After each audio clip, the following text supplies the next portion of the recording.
વડોદરામાં કરોડોની જમીન કૌભાંડના મુખ્ય સૂત્રધારો હજી પણ પોલીસ પકડથી દૂર છે, ત્યારે મુક્તપણે ફરતા હોય તેવી ચર્ચા ઉઠી છે.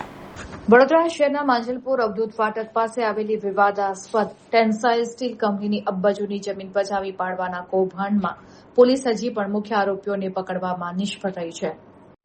કંપનીમાં 87% હિસ્સો ધરાવતા ડાયરેક્ટર સંજય પટેલે ડીસીબીમાં નોંધાવેલી ફરિયાદ અનુસાર 10 કરોડની કિંમતની આ જમીનના બોગસ લીઝ ડીડ અને નકલી દસ્તાવેજો બનાવી તેને બારોબાર ભાડે આપી દેવાનો મોટો કારસો ઘડવામાં આવ્યો હતો.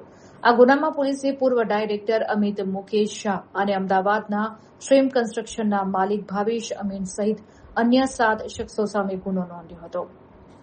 પ્રાથમિક કાર્યવાહીમાં પોલીસે કિશોર સુરતવાલા અને ભૂમિષ્ઠ મકવાણા સહિત 5 આરોપીઓની ધરપકડ કરી હતી, જેમના તાજેતરમાં કોર્ટ દ્વારા જામીન મંજૂર કરાયા છે. પરંતુ આ સમગ્ર કૌભાંડના મુખ્ય સૂત્રધાર ભાવેશ અમીન અને પૂર્વ ડાયરેક્ટર અમિત શાહ ફરિયાદ નોંધાયાના 1 અઠવાડિયા બાદ પણ પોલીસને સિફતપૂર્વક હાથતાળી આપીને ભૂગર્ભમાં ઉતરી ગયા છે.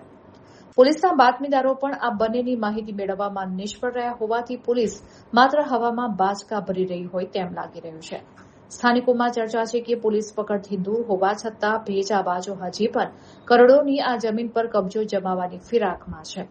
હવે જોવાનું એ રહે છે કે વડોદરા પોલીસ આ મુખ્ય આરોપીઓને ક્યારે જેલના સળિયા પાછળ ધકેલે છે.